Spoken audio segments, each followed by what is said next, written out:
हम्म। श्रीमद् भागवत गीता का भगवान जब उपदेश दिए थे 5,500 साल पहले अर्जुन को जब उपदेश दिए थे तो बोले थे कि हे अर्जुन, मैं ये जो उपदेश तुम्हें दे रहा हूँ ये मैं 12 करोड़ साल पहले जो है कि सूर्य को दे दिए थे। कितना 12 करोड़ साल पहले सूर्य को दिए थे। अर्जुन बोले कि हे प्रभु आप तो अभी आए, ये 12 करोड़ साल पहले कब दे दिए? भगवान बोले कि हे अर्जुन, मेरा जन्म कर्म दोनों दिव्य है, ना मेरी जन्म होती है ना मृत्यु होती है। तुम कितना हजार बार जन्म लिए लेकिन तुमको याद नहीं है। मैं जब जब अवतार लेता हूं तुमको सब याद है कि मैं सब कुछ मैं ही हूं। ये 12 करोड़ साल पहले मैं सूर्य को दिया, सूर्य से पहले सूर्य मेरे ही द्वारा है, ये ब्रह्मांड मेरे ही द्वारा है। ये मैं मानव कल्याण के लिए ये जो है कि उपदेश दिया था कि मानव इसको ग्रहण करे और अपना आत्मा को उद्धार करे। इसमें श्रीमद् भागवत गीता में हर चीज के बारे में भगवान बतलाए कि गीता ये जो है कि कलयुग का अमृत है, अमृत से भी बड़ा है। जो भी व्यक्ति इस शास्त्र का अध्ययन करेगा उनकी आत्मा उद्धार हो जाएगी। और कैसे रहना है अपने जीवन में, भाई बंधुओं के साथ कैसे रहना है, घर गृहस्थी जीवन कैसे बिताना है, कैसे कर्म करना है, कैसे भक्ति करना है, कैसे समाज में रहना है, सब चीज इसमें भगवान बतला दिए। कर्म करते हुए कर्म के बंधन में भक्त लोग नहीं बनेंगे, कैसा वो भगवान वो भी बतला दिए। ये अमृत है, इसको ग्रहण करना बहुत जरूरी है। अगर जो भी व्यक्ति ग्रहण नहीं करेगा तो समझ लिए कि बहुत दुर्भाग्य उस व्यक्ति का जो शास्त्र का कभी श्रीमद् भागवत गीता का उपदेश भगवान जो दिए उसको ग्रहण नहीं किया, बहुत दुर्भाग्य है उसका। ये उपदेश भगवान हम लोग के दिए थे मानव कल्याण के लिए। ये उपदेश हर माता पिता को चाहिए कि अपने पुत्र को जो है कि इस श्रीमद् भागवत गीता का जो है कि प्रेरित करे उसको पढ़ने के लिए, उसको बतलाए कि हे पुत्र इसको पढ़ो, क्योंकि इसी में सबकी भलाई है। और नहीं तो अभी हम लोग जो देख रहे हो तो देख ही रहे क्या हो रहा है। पहला अध्याय में पहला श्लोक श्रीमद् भागवत गीता कुरुक्षेत्र। धृतराज पूछ रहे संजय से, हे संजय धर्म क्षेत्र कुरुक्षेत्र सम्मिवता युद्ध स्वा ममका पांडवस्त्रा किम करोता संजय, कि मेरे और मेरे पांडव पुत्रों के बीच में युद्ध में क्या हो रहा है, कुछ बतलाओ हमको, दोनों के बीच में क्या हो रहा है। संजय बोल रहा है कि हे राजन, पांडव पुत्रों द्वारा सेना की व्यवस्था देखकर राजा दुर्योधन अपने गुरु के पास गया और उसने यह शब्द कहे। जब दुर्योधन ने देखा कि पांडवों के जो सैनिक है कैसे सजे हुए हैं, तो जो है कि अपना रथ जो है कि अपने गुरु द्रोणाचार्य के पास जो है कि दुर्योधन लेकर गए और बोल रहे हैं, अपने गुरु से बोल रहे हैं कि हे आचार्य, पांडव पुत्रों की विशाल सेना को देखें जिसे आपके बुद्धिमान शिष्य द्रुपद के पुत्र ने इतने कौशल से व्यवस्थित किया है। यानी आपके जो शिष्य जो है कि जो आपके शिष्य है उनके जो पुत्र इतने कौशल से कितना अच्छा से जो है कि उसको सजा कर रखा है उन सैनिकों को, पांडवों की जो सैनिक है। दुर्योधन अपने जो है कि गुरु से बोल रहा है ऐसा। और इस सेना में भीम तथा अर्जुन के समान बहुत सा योद्धा है। बोल रहा है दुर्योधन कि हे गुरु, उस सेना में भीम और अर्जुन जैसा बहुत सा योद्धा है, अनेक योद्धा हैं, लेकिन हमारी भी सेना में क्या बोल रहा है दुर्योधन, द्रोणाचार्य जी अभी कुछ नहीं बोल रहा है। दुर्योधन बोला कि उनके सेना में अनेक वीर है, द्रौपदी का पुत्र है, जितना भी उसमें अनेक नाम दिया गया सब एक से वीर है, लेकिन हमारी भी सैनिक, हमारी भी सेना में अनेक सैनिक वीर है। जो है कि मेरी सेना में स्वयं आप भीष्म कर्ण कृपाचार्य अश्वत्थामा विकर्ण तथा सोमदत्त का पुत्र भूरिश्रव युद्ध में सदैव विजयी रहा है। बोल रहा है कि हे गुरु, इस सेना में आप भीष्म कर्ण कृपाचार्य अश्वत्थामा विकर्ण तथा सोमदत्त का पुत्र भूरिश्रव आदि ये सब कभी हार का स्वाद नहीं लिया।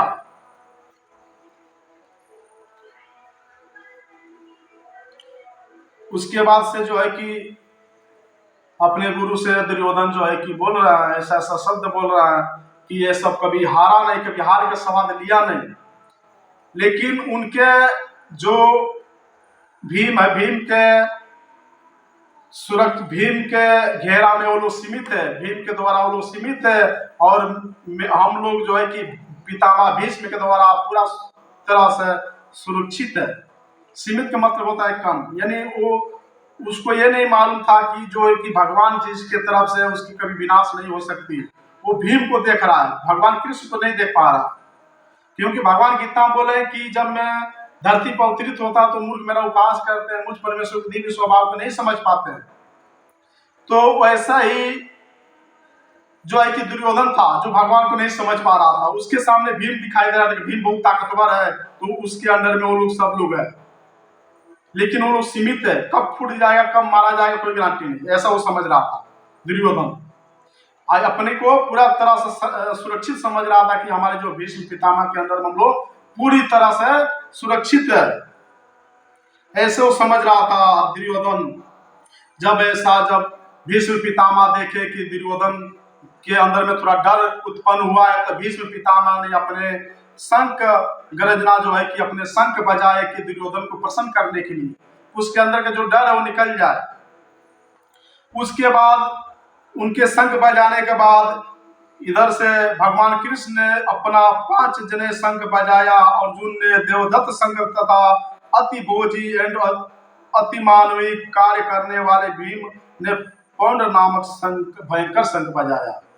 ये जो है कि भगवान अपना 5 जने शंख बजाए, अर्जुन ने देवदत्त शंख बजाए और भीम ने पौंड नामक शंख बजाए।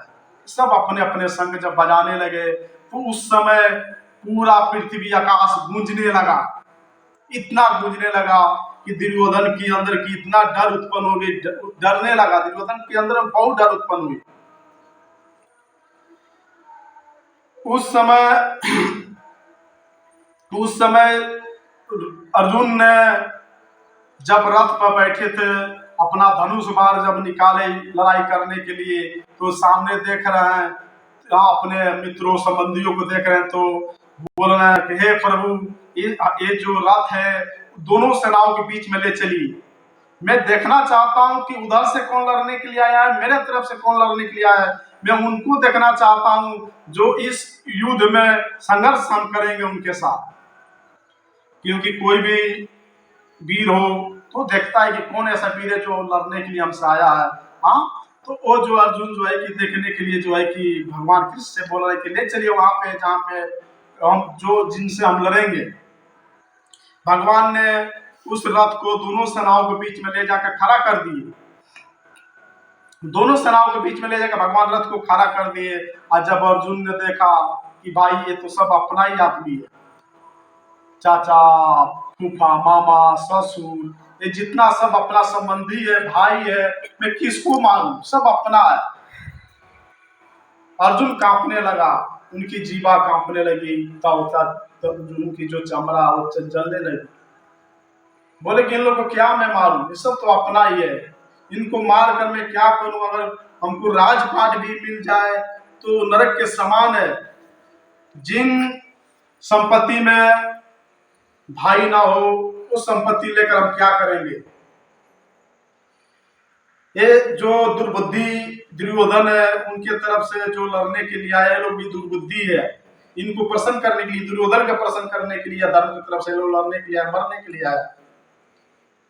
ये लोग अज्ञान है, भौतिक तत्व वाले व्यक्ति जो है कि नहीं समझते, अपने स्वार्थ के लिए, भौतिक स्वार्थ के लिए कुछ भी कर सकते हैं लोग, उसमें ये लोग गलत नहीं देख पाएंगे, उसमें लोग को अंदर में वो शक्तियां नहीं है कि देख लें, क्योंकि ये सब भक्त जो भगवान के भक्त होते हैं वही समझ पाते हैं सब चीज को।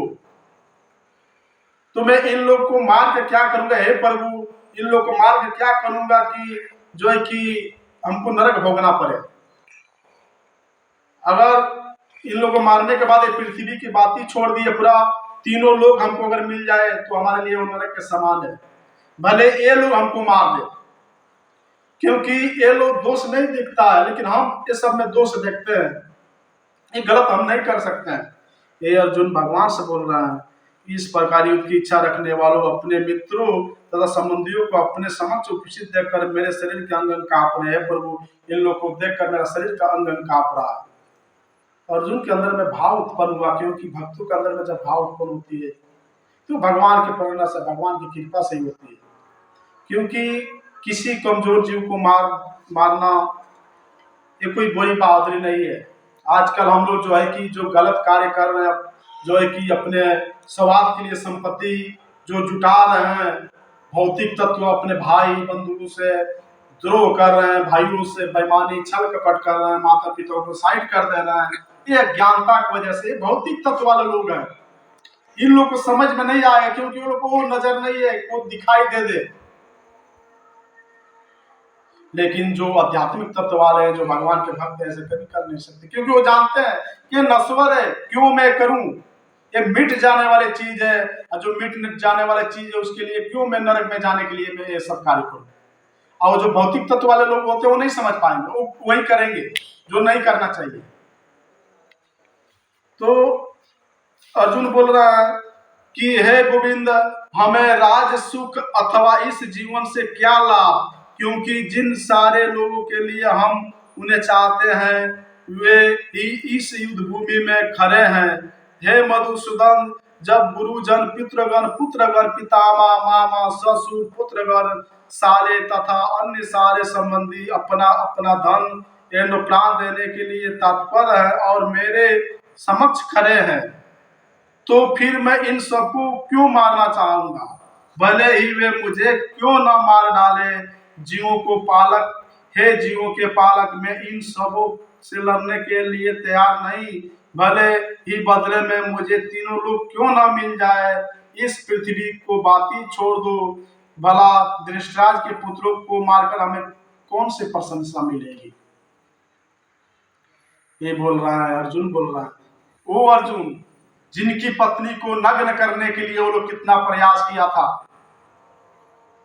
वो अर्जुन जिनको 12 और 13 वर्ष तक वनवास रहना पड़ा, जिनके पास, वो अर्जुन जिनके पास असंख्य शक्तियां है, जो कुछ भी कर सकता है, वो अर्जुन ऐसा बोल रहा कि मैं इन लोगों को मार के क्या करूंगा। जिनको मारकर अगर इन लोग को मारकर अगर तीनों लोग भी मिल जाए तो भी वो नरक के समान है हमारे लिए। क्यों ऐसा बोल रहा है? क्योंकि वो भक्त है, भगवान कृष्ण का भक्त है। भक्तों के पहचान होता है कि अपना तकलीफ सह ले लेकिन और किसी को तकलीफ ना हो। लेकिन वो दुर्बुद्धि लोग नहीं समझ पाएंगे, जिनके अंदर अज्ञानता है, मूर्ख है, वो लोग ऐसा नहीं समझ पाएंगे, वो गलतियां करेंगे, थोड़े थोड़े सवाल के लिए वो कुछ भी कर देंगे। उनकी इच्छा, अंदर से इच्छा जागृत नहीं हो रही, फिर भी वो लोग करेंगे गलत, और मन करवाएगा। किसी की पत्नियां जो है कि बोलकर करवाती है जबरदस्ती, नहीं करो, जो नहीं चाहते वो भी मन उससे करवाता है। लेकिन भगवान बुद्धि दिया है उसको कंट्रोल करने के लिए, लोग बुद्धि का प्रयोग करेगा नहीं। अब बुद्धि को कंट्रोल करने के लिए भगवान का नाम, जब तक भगवान का नाम नहीं लेंगे वो लोग, तब तक बुद्धि का कंट्रोल नहीं जाएगा। जब बुद्धि कंट्रोल नहीं होगी तो मन कंट्रोल नहीं रहेगा, वो गलत कार्य करते रहेंगे। तो ये अर्जुन बोला कि भले ये लोग हमको मार दे लेकिन हम ये लोग को नहीं मारेंगे। ये लोग को इसमें पाप दिखाई नहीं देता लेकिन हमको इसमें पाप दिखाई देता है। अगर इन लोग जैसे अगर हम लोग भी बन गए तो कुल परंपरा सनातन धर्म नष्ट हो जाएगा, और जब कुल परंपरा नष्ट हो जाएगा तो उस कुल में जो स्त्रियां हैं जिनके गर्भ से संतान उत्पन्न होगा वो भी अधर्मी होगा। और उस परंपरा में जो कुल परंपरा चल रहा है जो है कि पितरों का पिंडदान या जो भी धर्म कार्य हो रहा है वो सबको नष्ट ये लोग कर देगा। और हे प्रभु, मैं गुरु के मुंह से सुना हूं जो ऐसा व्यक्ति करता है वो नरक में जाता है। अर्जुन बोल रहा है भगवान से कि जो व्यक्ति ऐसा करता है वो नरक में जाता है। ये लोग, इधर कोई वो लोग की जगह नहीं है। जब तक वो लोग को जीवन है तब तक वो लोग अपने आप को सब कुछ मान बैठ कर जो है कार्य गलत कार्य करते हैं। जब आत्मा ये लोग को निकलता है तो नरक में जाते हैं ये लोग। अर्जुन बोल रहे हैं भगवान से कि ये लोग नरक में जाते हैं। ओ अर्जुन बोला वो कितने हम लोग आश्चर्य की बात है। अर्जुन बोले कि ओ कितने आश्चर्य की बात है कि हम एक दूसरे को धन संपत्ति मारने के लिए एक दूसरे के सामने खड़े हैं। ये भौतिक तत्व प्राप्त करने के लिए, धन प्राप्त करने के लिए, हाँ, सिंहासन प्राप्त करने के लिए हम एक दूसरे भाई को मारने के लिए एक दूसरे के सामने खड़े हैं। अर्जुन बोल रहे हैं कि को कितनी ये जो है क्या चली की बात है, कितनी तकलीफ वाली बात है। एक दूसरे को मारने के लिए हम लोग एक भाई को मारने के लिए खड़े हैं। ये अर्जुन के अंदर में करुणा जग रही है। अभी करुणा क्यों जग रही? भगवान की कृपा, क्योंकि गीता को उद्देश्य भगवान को देना था। हाँ, ये जो है कि उनके अंदर में करुणा जग रही है। और दूसरी बात कि भगवान का शुद्ध भक्त है वो अर्जुन। तो संजय ने कहा कि हाँ, तो यदि शस्त्रधारी धृतराज, अर्जुन बोला है कि यदि शस्त्रधारी धृतराज के पुत्र मुझ निहत्थे तथा रणभूमि में प्रतिरोध न करने वाले को मारे तो यह मेरे लिए श्रेष्ठ होगा। बोल रहा है अर्जुन के, हे प्रभु, अगर अर्जुन हमको दुर्योधन अगर हमको मार भी रहा है तो कोई दिक्कत नहीं हमको, लेकिन मैं उन लोगों को नहीं मारूंगा। कुछ भी हो जाए मैं मारूंगा नहीं, चाहे वो लोग हमको मार दे। जिन भाई के लिए जो है कि हम लोग कामना करते हैं सुख भोगने के लिए, आनंद लेने के लिए, वो भाई लोग हम लोग मार देते, राज सिंहासन कर लेकर क्या फायदा। जिन संपत्ति में भाई ना हो, माँ बाप ना हो, संबंध हमारे जो कुटुंब लोग है वो ना हो, तो संपत्ति लेकर क्या फायदा, वो सुख भोगने का क्या मतलब। वो ऐसा सुख कौन भोगता है जो जानवर जैसी जिनकी बुद्धि होती है, वो ऐसा सुख भोगता है। भाई भाई से छल कपट बेईमानी कौन करता है? जो दुर्बुद्धि लोग होते हैं, जो भौतिक तत्व वाले लोग होते हैं, वो भाई भाई से थोड़े से सवाल के लिए छल कपट करते हैं कि मैं सुखी रहूंगा। लेकिन अर्जुन ऐसा नहीं थे। अर्जुन बोले कि मैं ऐसा नहीं कर सकता हूं, हमको भले मेरा भाई हमको मार दे लेकिन मैं इन लोग को नहीं मारूंगा। वो अर्जुन जिनके पास ताकत की कमी नहीं, हाँ, जो कितने युद्ध जीत चुके हैं, वो अर्जुन बोल रहे हैं। संजय ने कह रहा है कि है युद्ध भूमि में, संजय ने कहा युद्ध भूमि में इस प्रकार कहकर अर्जुन ने अपना धनुष बाण एक ओर रख दिया और शोक संतप्त चित्त से रथ के आसन पर बैठ गया। बोले कि हे प्रभु, हम नहीं लड़ेंगे। अपना जो है कि गांडीव धनुष बाण रख दिए और चुपचाप बैठ गए। बोले हम लड़ेंगे नहीं। बोले कि इन लोग को नहीं मारेंगे, क्योंकि इनको मारने से हमको कोई फायदा नहीं दिखाई दे रहा है। भले ही हमको मार दे लेकिन हम नहीं मारेंगे। तो संजय बोले कि हे राजन, अर्जुन जो है कि ये सब कहने के बाद, ये भगवान से बोलने के बाद धनुष बाण रख कर वहां पर बैठ गया। बोले कि लड़ाई अब हम नहीं करेंगे।